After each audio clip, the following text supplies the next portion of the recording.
Pessoal, então, a gente vai, por conta do horário, a gente vai seguir a leitura dos yogas do sonho e do sono, tá? A gente faz a prática, a prece de Guru Yoga e a gente segue, então, com a leitura e discussão do texto.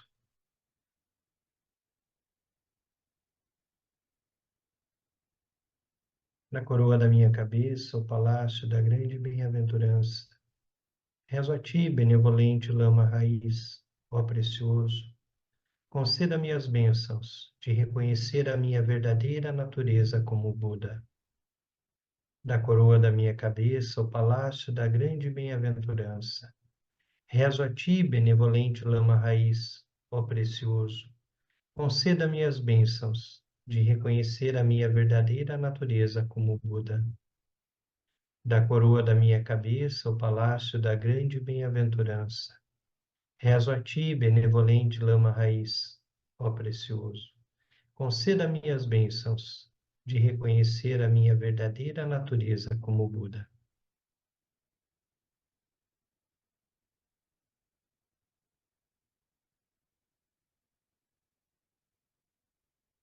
Então, nós vamos na página 109 do texto, do livro, né? Nós vamos dar sequência à leitura.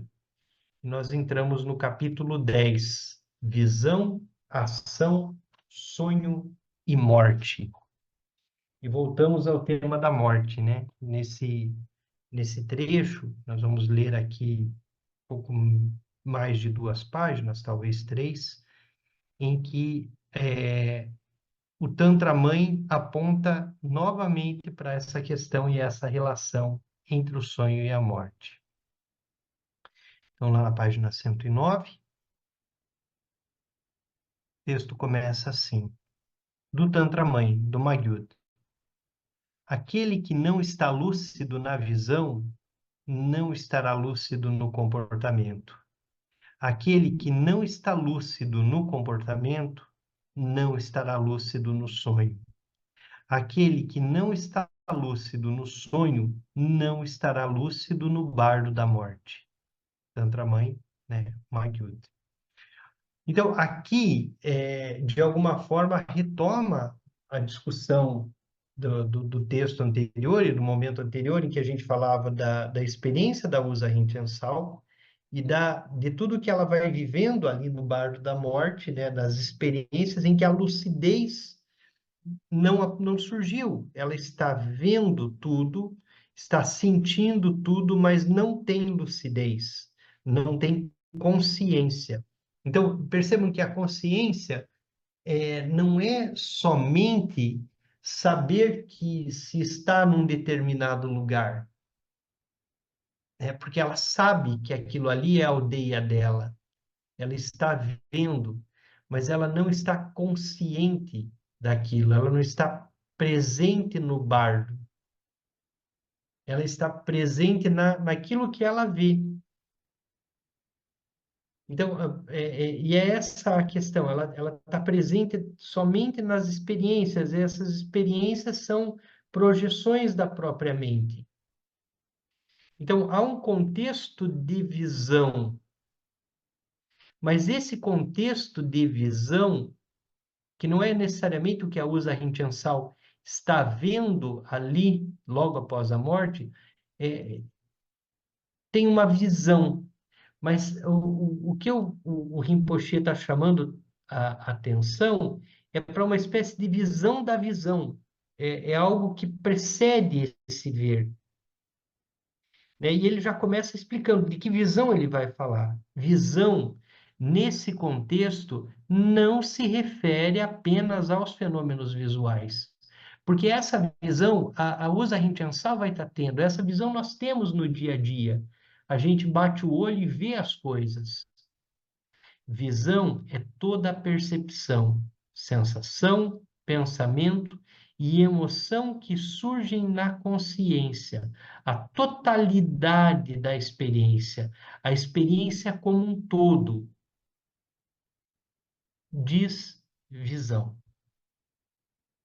Não ter lucidez não significa estar deludido, confundir as projeções e fantasias da mente em movimento como a realidade e viver nessa ilusão.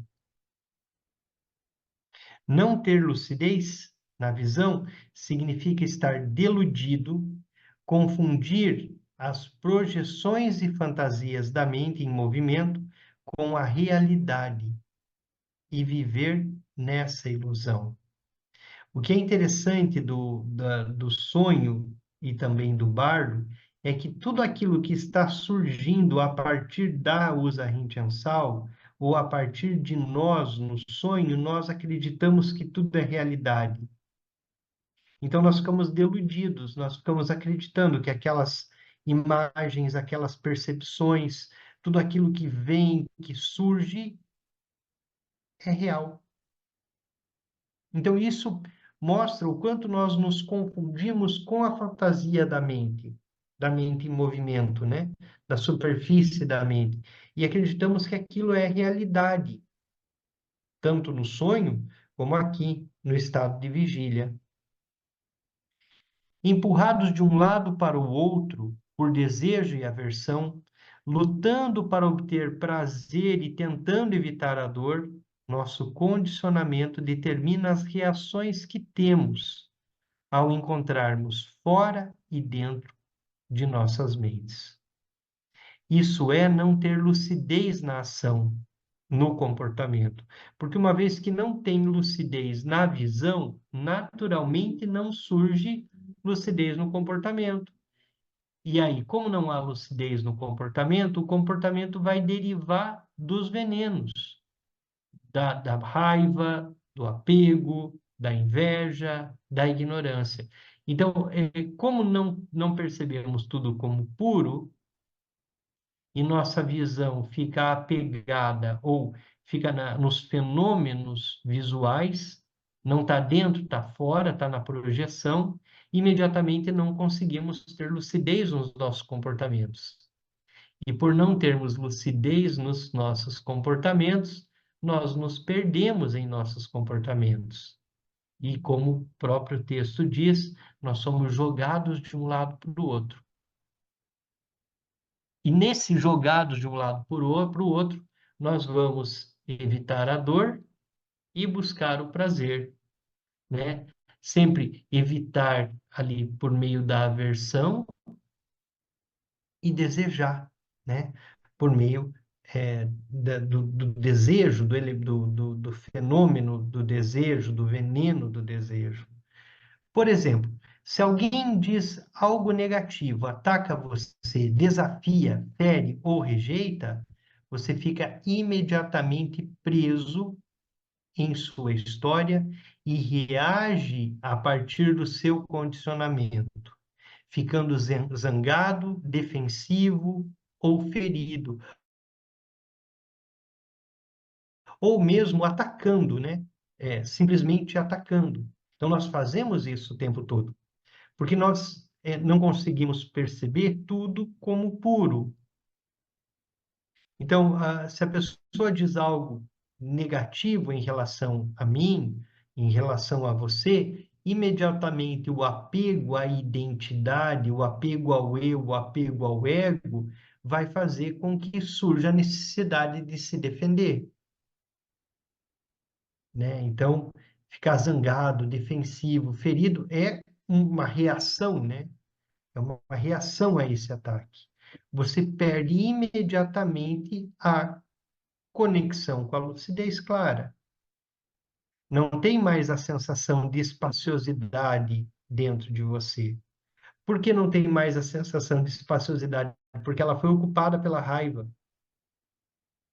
Porque a consciência se perdeu. E a raiva ocupou o espaço. E o apego ocupou o espaço. Se você se perde no sonho acordado. Esse é o ponto importante, né? Porque quando nós sentimos raiva, fomos desafiados, alguém nos provoca e a gente é provocado, primeiro, se essa provocação pega, é porque não estamos conscientes. É porque não estamos tão conscientes assim. Então a provocação bate e a reação vem. Agora, imediatamente o espaço foi perdido, porque ele é todo ocupado por essa sensação, né? E nesse exato momento nós nos perdemos dentro desse sonho, estando acordados. Primeiro, isso é não ter lucidez na visão. Depois, reagir sem consciência plena é não ter lucidez no comportamento. E aqui tem um ponto importante. A reação não é o problema. A falta de consciência é o problema. A primeira questão, a lucidez na visão, eu ser atacado, nós sermos atacados, é, se há lucidez na visão, imediatamente a gente percebe isso surgindo como uma dor e consegue manter-se lúcidos, manter-se lúcidas, sem que sejamos tomadas pela emoção que advém desse movimento externo do ataque, né? Se nossa prática está estável, se nossa prática é estável, é muito fácil perceber, né? Perceber a emoção aflitiva surgindo, perceber a raiva surgindo e não perder a espaciosidade, não perder a consciência. Mas a gente só consegue ter lucidez naquilo que a gente faz, lucidez no comportamento, de fato, se a gente consegue não reagir. Mas percebam que essa não reação, ela não tem a ver com uma passividade, ela tem a ver com o estar consciente. Então, não é também um não reagir no sentido de se tornar a raiva, ficar zangada, mas é um não reagir ou reagir de forma consciente. Porque a grande questão da lucidez, da consciência no comportamento, é que esse comportamento, essa ação, essa reação, ela seja consciente. E ela tenha como ponto de partida, ela tenha como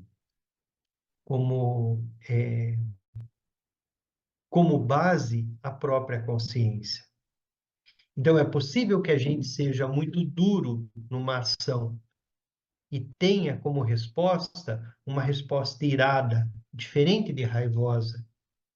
Irada porque consciente, porque partindo da base. Então, aí irada e não raivosa. Quando na meditação ou na vida cotidiana você está estável na lucidez clara, você está inteira, inteiro, completo, completa. Quando sente que algo, quando sente que algo vem de fora, você não se deixa abalar. Apenas deixa a experiência surgir. Não se sente ameaçado ou ameaçada, magoado, porque reconhece a natureza semelhante ao sonho da interação. Quando alguém diz algo negativo, você escuta, ouve, deixa passar. Isso é estar lúcido na visão. Isso é o ponto mais interessante disso tudo, e eu percebo isso em relação direta à minha prática, Denis, né? Quanto mais a prática está estável, principalmente nas yogas dos sonhos, é, esse movimento externo é, é mais fácil de não se perder naquilo que vem de fora, né? De não querer contra-atacar ou ainda não querer não ter uma reação imediata, né? Mas mantendo-se de alguma forma com um pouquinho de lucidez. Agora, quando a prática está instável, a reação é imediata. A reação, ela vem, imediatamente o ego se defende, né? Então, é interessante como a prática, ela coloca a gente nessa condição o tempo todo, né? De possibilidade mesmo. Nos próximos encontros, a gente vai discutir um pouco chamata ou chinê em tibetano, que é a prática de estabilizar isso tudo, né? Quando nós conseguimos parar e observar os pensamentos que surgem e não se confundir com eles. Então, esse movimento das emoções aflitivas, dos venenos, ele também pode ser cessado com consciência. Quando você permanece na paz da lucidez clara, pode sentir compaixão pelo agressor, vendo que a pessoa está perdida em seu próprio sonho. Você pode responder com cuidado. Não precisa vencer a desavença. Isso é estar lúcido na ação, estar lúcido no comportamento. Quando há necessidade de vencer, e nós temos essa necessidade de achar que um debate, uma discussão precisa ser vencida, já mostra o quão a gente se perdeu, né, no meio do caminho, né? O quanto essa lucidez se foi e o quanto o ego tomou conta de tudo, né? E como os venenos tomaram conta de tudo. Então a gente se perde a gente se perde muito e constantemente a gente perde a lucidez. E é interessante que o Rinpoche vai associar essa lucidez diretamente à lucidez no sonho. Então, estar lúcido no sonho pressupõe, de alguma forma, esse desenvolvimento da lucidez, o como eu estou lidando com as emoções, com os traços kármicos, com tudo aquilo que surge. Os sonhos, durante o sono, surgem do mesmo condicionamento que rege nossa experiência na vigília. Se nossa mente está o tempo todo em movimento, se nossa mente na vigília não consegue se livrar das emoções, no sonho e no bardo, ela não vai se livrar das emoções. Se livrar, ou melhor, assim, ter consciência das emoções. Se estivermos muito distraídos para atravessar as fantasias e delírios da mente em movimento durante o dia, provavelmente estaremos presos às mesmas limitações no sonho. O fenômeno do sonho evocará em nós as mesmas emoções e reações nas quais nos perdemos quando acordados, mesmo que estejamos lúcidos no sonho, dificultando o desenvolvimento da lucidez e o engajamento em outras práticas. Isso é não estar lúcido no sonho. Então, mesmo que ainda assim a gente tenha lucidez no sonho, mesmo que lá no sonho a gente já reconheça aquilo como espaço de sonho, consiga manipular o sonho, nós corremos o risco de ainda assim não estar efetivamente lúcidos. E é exatamente aqui que nós vamos diferenciar o yogas dos sonhos, a prática de yogas dos sonhos, de quem pratica sonho lúcido, por exemplo. Porque muitos de nós podemos praticar sonho lúcido de forma recreativa. E vamos para o sonho e reproduzimos o samsara no sonho.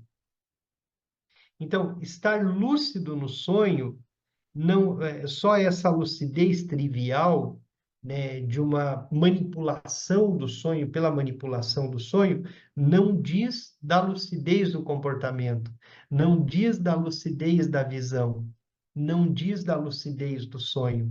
Então, há uma lucidez que é reconhecer, como eu reconheço que eu estou dentro de um quarto, que eu reconheço que tem um computador na minha frente, isso é um nível de lucidez. Mas, e esse nível mais trivial de reconhecer que isso aqui é o espaço de sonho ainda não é suficiente. Quem estava na leitura da Osa Rinchen-san um pouco antes, de repente ela se vê sobrevoando a aldeia dela. Ela pode já saber que ela está morta. Ela pode ter consciência de que aquilo é a morte.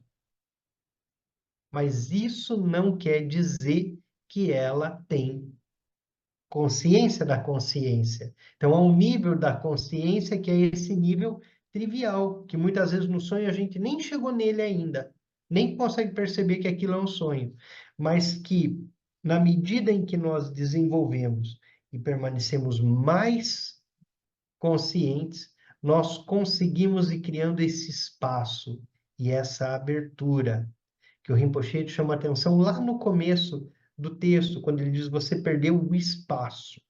A espaciosidade, a abertura, ela foi tomada por algo. E essa espaciosidade pode ser tomada pelo desejo, por exemplo, no sonho lúcido, em que nós temos o desejo de manipular o sonho, o desejo de manipular os fenômenos. Então, ter lucidez é um passo, mas não necessariamente é essa lucidez é, da brincadeira no sonho.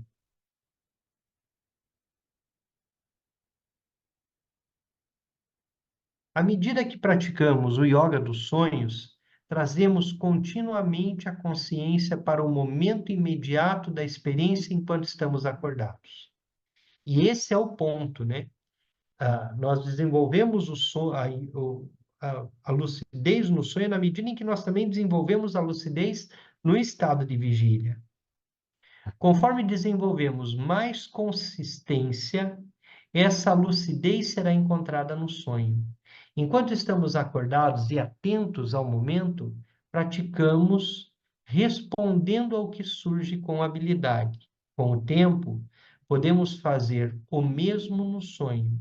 Haverá mais lucidez, mais respostas hábeis ao que surgir, mais capacidade de transformar as situações e as nossas identidades. Isso é lucidez no sonho. Entramos no bardo, o estado intermediário após a morte, do mesmo modo que entramos no sonho após adormecermos. Esse exemplo é muito legal, porque quando nós estávamos vendo ali o Usa Rinchansal, surge a luz branca, surge a luz vermelha, com a luz branca tudo fica branco, com a luz vermelha tudo fica vermelho, e de repente tudo se apaga. Como no sonho, como entrada do sono, de repente nós nos dissolvemos, né? E surgimos numa nova identidade no sonho. Se faltar lucidez em nossa experiência de sonho, e se estivermos imersos em estados emocionais confusos e na reatividade habitual, teremos treinado para vivenciar os processos da morte da mesma maneira. Se somos reativos, se somos intransigentes, se somos permanecemos sem essa busca, talvez, pela espaciosidade, pela abertura, né? E acabamos ficando presos nos movimentos superficiais da mente, que é o que nós fazemos habitualmente. A tendência de nos perdermos tanto no sonho como no bardo é imensa. É o que o Tantra Mãe diz: se não tem lucidez na visão, se não levou lucidez para o comportamento, se não desenvolveu lucidez no sonho, dificilmente terá um bardo lúcido. Então, se faltar lucidez em nossa experiência de sonho, e se estivermos imersos em estados emocionais confusos e na reatividade habitual, teremos treinado para viver isso na morte e no sonho. Se treinamos e fortalecemos nossa mente a ser reativa, se treinamos e fortalecemos nossa mente a ser confusa, É o que nós melhor vamos saber fazer depois, permanecer na confusão. Reagiremos de forma dualística e inconsciente às visões que surgem no estado intermediário, às imagens, às emoções, aos sentimentos. Nosso renascimento será determinado pela tendência kármica que cultivarmos na vida. Isso é falta de lucidez no bardo. Porque nós vamos levar para o bardo tudo aquilo que nós treinamos. Se nós treinamos ser reativos, nós vamos ser reativos a tudo que surgir no bardo. Nós vamos ser reativos às deidades pacíficas, reativos às deidades iradas. Se você estiver lúcido, lúcida, na vida em vigília e no sonho, capaz de perceber na lucidez clara, de permanecer na lucidez clara, não se perderá na história, não se perderá no bardo, não se perderá no sonho. Terá capacidade de alcançar a liberação na morte. Isso é estar lúcido, lúcida no bardo. Portanto, esta é a sequência. Portanto, esta é a sequência. Lucidez no primeiro momento da experiência e em resposta à experiência na vida em vigília, no sonho e na morte. Lucidez na visão, lucidez no comportamento, lucidez no sonho, lucidez na morte. Se não temos lucidez ainda na visão e qualquer coisa externa é capaz de mudar o nosso comportamento, de mudar o nosso humor, se uma fala externa é mais poderosa do que a nossa mente, se alguém falar alguma coisa e eu me sentir ferido de morte por aquilo que foi dito, já é um sinal claro e evidente de que não temos tanta lucidez assim na visão. Se essa fala, essa agressão externa é capaz de mudar um comportamento meu, é evidente que não tenho lucidez no comportamento. Se não tenho lucidez na visão, não tenho lucidez no comportamento, eu posso entrar no sonho e reconhecer que aquele espaço é um espaço de sonho e não saber o que fazer com isso. Não aproveitar essa lucidez do sonho para praticar e reconhecer todos os fenômenos como puros, não se envolver com as emoções, não se tornar raiva com a raiva, apego com apego, não se tornar o próprio apego quando o apego surge. Então, essa é a sequência, para que, por fim, possamos estar lúcidos na morte. Não podemos começar pelo final. Esse é um ponto importante. Não podemos começar esperando que a lucidez surja no momento da morte, se nós não treinamos a lucidez no caminho, no acordar de manhã, lavar o rosto, o trabalho, as pessoas ao nosso entorno e entender tudo, absolutamente tudo, e todos os fenômenos como perfeitos e completos. O trabalho, o chefe, as pessoas com quem convivemos, as ações, as coisas que fazemos.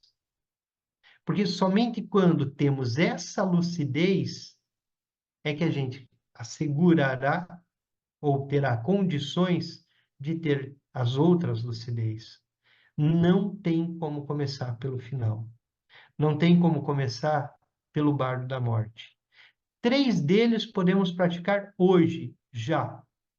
Podemos praticar a visão, a lucidez da visão. Podemos praticar a lucidez da ação e podemos praticar a lucidez dos sonhos, hoje, já, agora. 3 deles podemos praticar todos os dias e noites. A morte só podemos praticar uma vez. O passar pelo bardo da morte podemos praticar uma única vez. E assim, esse é um dos capítulos mais ao meu ver, mais impactantes do livro e o capítulo que mais nos coloca diretamente conosco mesmo e perguntando assim, como é que está a tua prática, né? Porque essa experiência da lucidez e da consciência que o Rinpoche apresenta nesse crescendo, ele vai dizer exatamente em que lugar nós de fato estamos, né? Porque muitas vezes a gente acredita em um tantão de coisa da prática, né? Porque fizemos uma prática, aconteceu uma coisa, fizemos uma visualização, teve outra, apareceu não sei o que durante a prática, fui meditar, vi uma luz azul, vi uma montanha, vi um montão de coisa que surgiu ali durante a prática. Mas efetivamente a prática, a manifestação dela e a estabilidade dela e a maturidade dela aparece nesse ponto aqui do capítulo 10. A consciência. O quão consciente nós estamos de fato. Verifique por si mesmo o grau de maturidade da sua prática. Ao encontrar os fenômenos da vida, examine suas reações, seus sentimentos e seus pensamentos. Examine sua mente e seu coração. Se sua mente e seu coração permanecem abertos quando você encontra algo ou alguém que você acha desagradável. Se, quando você experimenta algo ou alguém que você acha desagradável, e isso tomou todo o espaço, e isso fez com que você fosse reativo ou reativa, isso é um sinal, né, de acordo com o Rinpoche, de que precisa estabilizar, de que a prática precisa ser estabilizada. Então, nós vivemos isso o tempo todo. E a pergunta é, o quão reativos nós somos a todas as coisas, né? E por aí nós sabemos, então, se nós precisamos voltar para a almofada e fazer chinê, né, que é o calmo permanecer, e estabilizar chinê.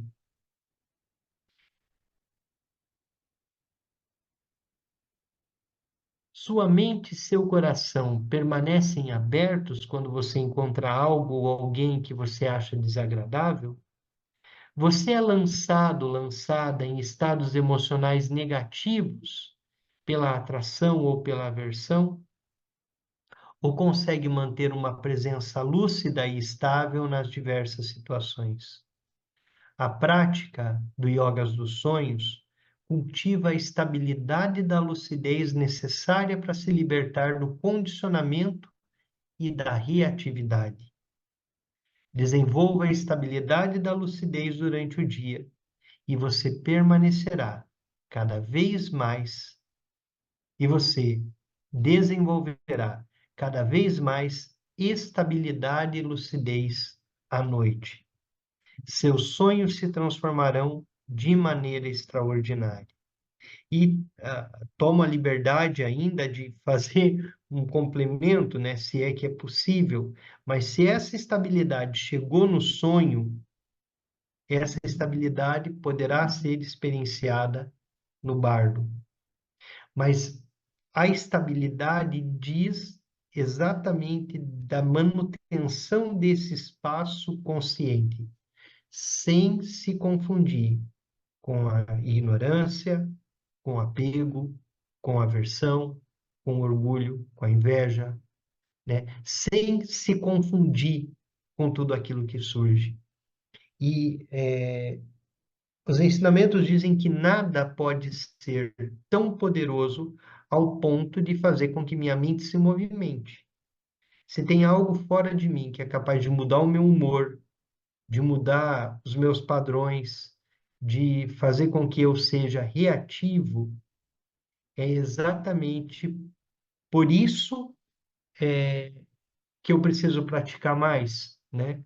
Porque se algo é capaz de tirar a minha paz, né? De desestabilizar a minha prática, é porque minha prática não é tão estável assim. Então a prática precisa ser aprofundada, né? E cada vez mais precisamos treinar a mente e buscar espaço, né? Treinar essa espaciosidade da própria mente. Vou abrir um pouquinho aqui, quem quiser fazer algum comentário, alguma consideração. Esse trecho é um trecho do livro bastante profundo, né? E bastante assertivo, assim, ele vai bem em direção à nossa prática.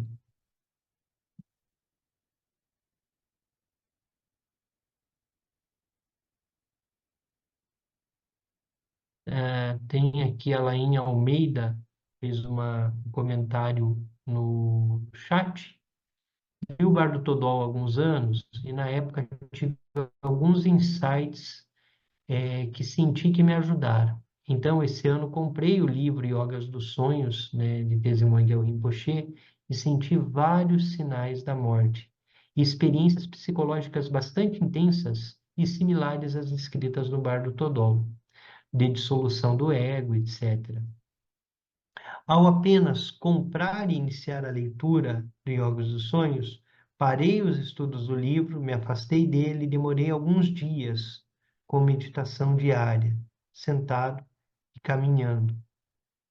Nunca tive esse tipo de experiência antes e, se possível, queria saber o que vocês acham disso. Desde já, agradeço a atenção e a aula, né? O nosso bate-papo aqui está sendo ofertado a nós. Não sei se alguém gostaria de comentar.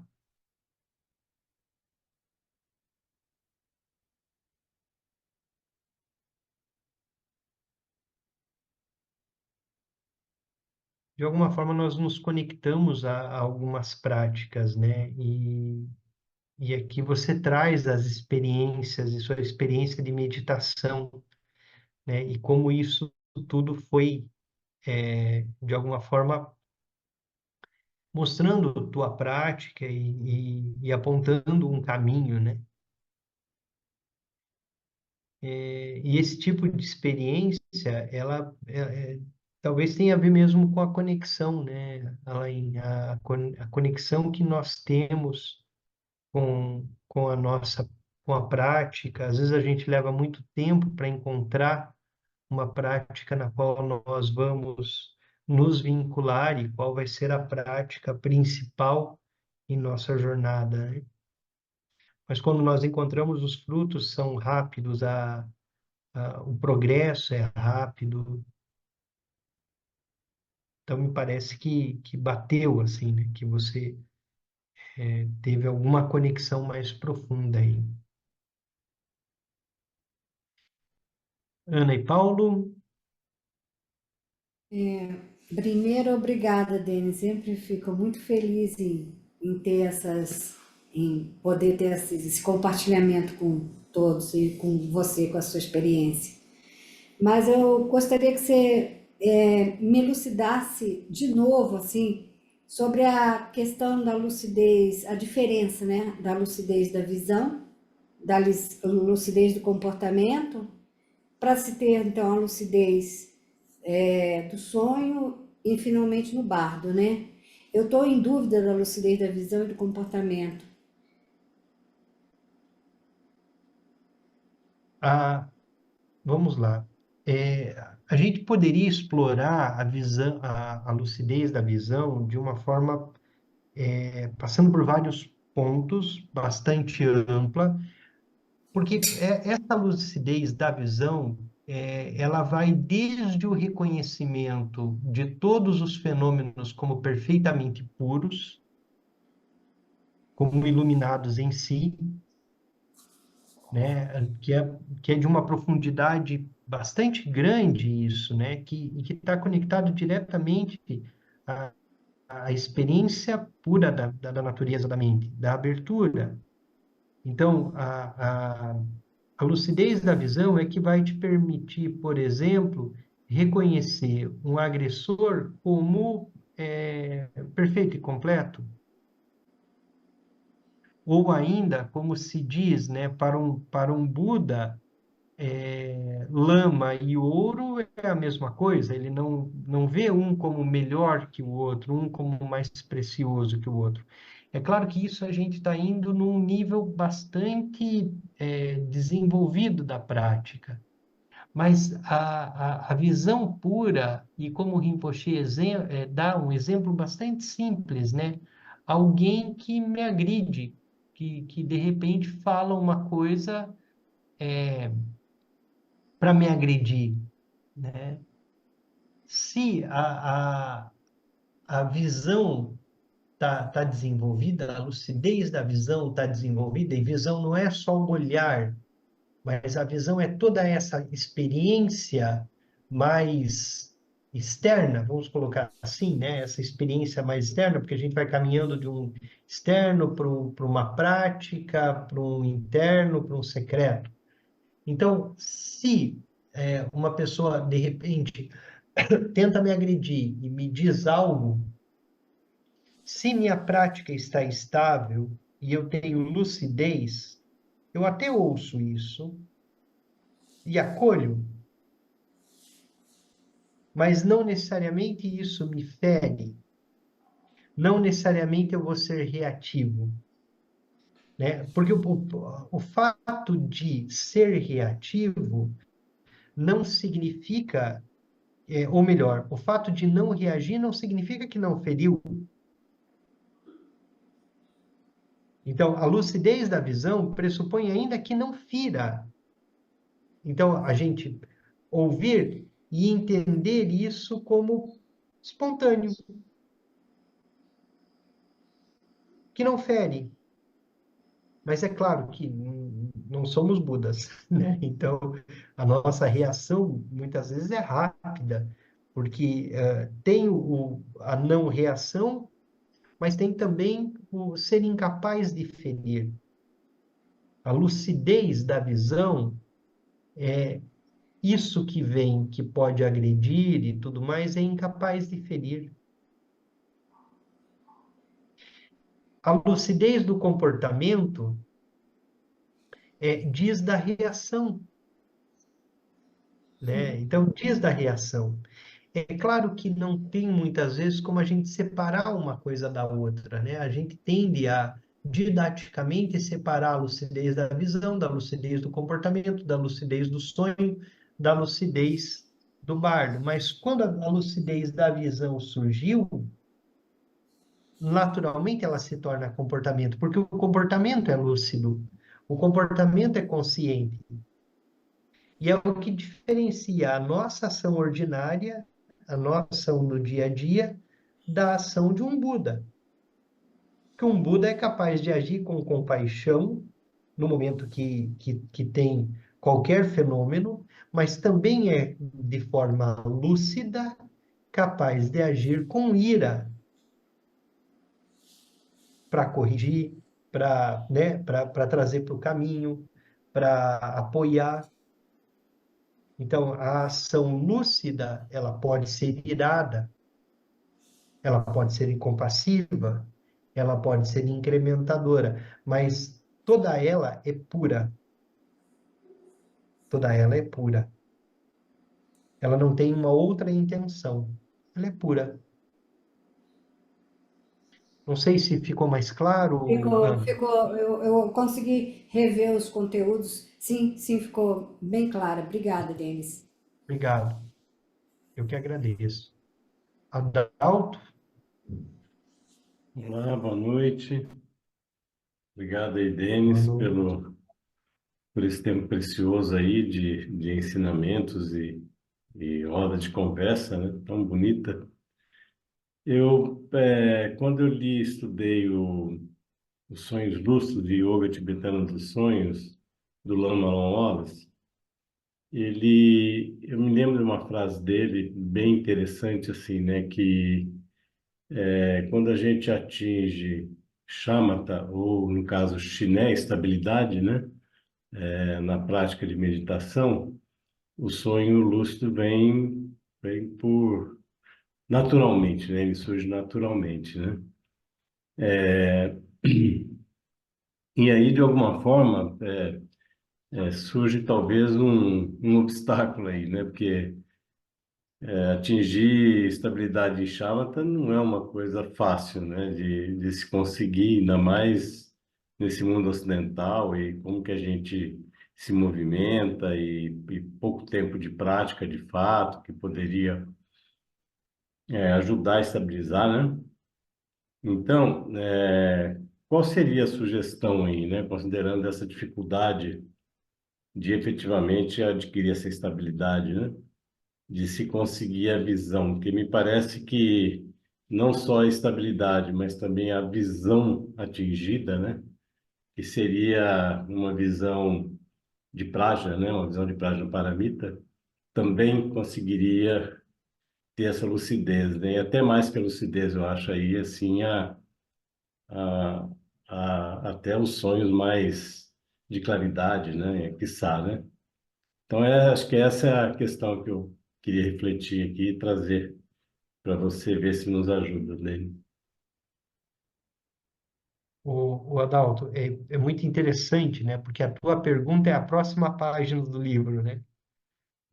O Rinpoche, a partir de toda essa reflexão do desenvolvimento da consciência e da visão, ele praticamente vai dizer assim: o caminho é a prática, e a primeira prática é Shine, né? É chamar, é o calmo permanecer. Por quê? Porque a chamata,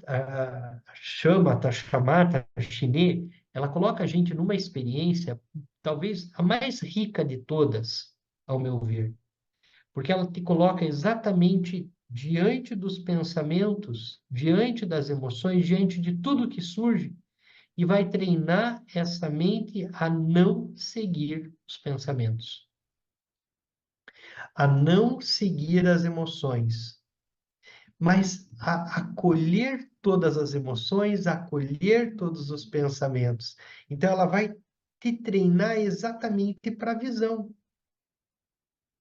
E concordo contigo, é muito difícil estabilizar a chamata. É muito difícil estabilizar a Shide, porque ela é uma prática completa. Ela é simples, ela é pequenininha, né? Ela é senta e observa teus pensamentos, só não se envolve com eles. É simples como isso, né? E a gente consegue ficar meio milésimo de segundo sem se envolver com os pensamentos. É basicamente isso que a gente consegue. Mas na medida em que a gente vai não se envolvendo com os pensamentos, a lucidez vai surgindo, porque lucidez é basicamente isso, é reconhecer pensamento, é reconhecer as emoções, né? E como alguns professores de Shamatha dizem, assim, surge o pensamento, você olha para ele e diz, pensamento, né? Não me envolvo, não sigo, não nego. E essa é a riqueza de Shamatha. Sem apego nem aversão, sem medo nem esperança. Pode vir, pode chegar, né? É muito interessante as imagens do Buda Shakyamuni, que tem as pinturas do momento da iluminação, porque ao redor dele tem um montão de coisa, tem algumas imagens que tem dragões, e ele está ali impassível, né? Observando tudo isso, reconhecendo tudo isso, mas não se perdendo ali. A questão é que a gente se perde. Na medida em que a gente se perde, a gente se torna raiva, apego, né? Então, como estabilizar a chamata? A tua pergunta era essa? O Isso, é como Lama, estabilizar, né? Quer dizer, o Alan Wallace, ele quantifica isso em horas, né? Ele fala assim, precisa de mais ou menos umas 50 mil horas de meditação. Com mais ou menos 50 mil horas de chamata, você estabiliza a chamata. Ou seja, é praticar sempre, né? Sempre, sempre praticar. Me parece que esse é o caminho, né? E mesmo que a gente consiga estabilizar muito pouco, que seja um segundo, dois ou três, o simples fato de nós termos experienciado de forma direta a natureza pura da mente, por uma vez, já é um vislumbre da iluminação, né?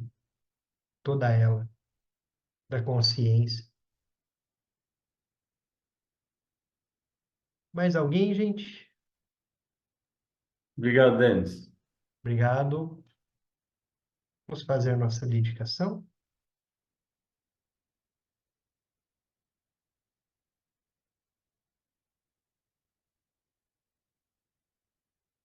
Toda virtude pura, realizada por meio das três portas, dedico para o bem-estar dos seres dos três reinos, havendo purificado todas as aflições e obscurecimentos dos três venenos, que rapidamente possamos atingir o estado completo de Buda nos três corpos.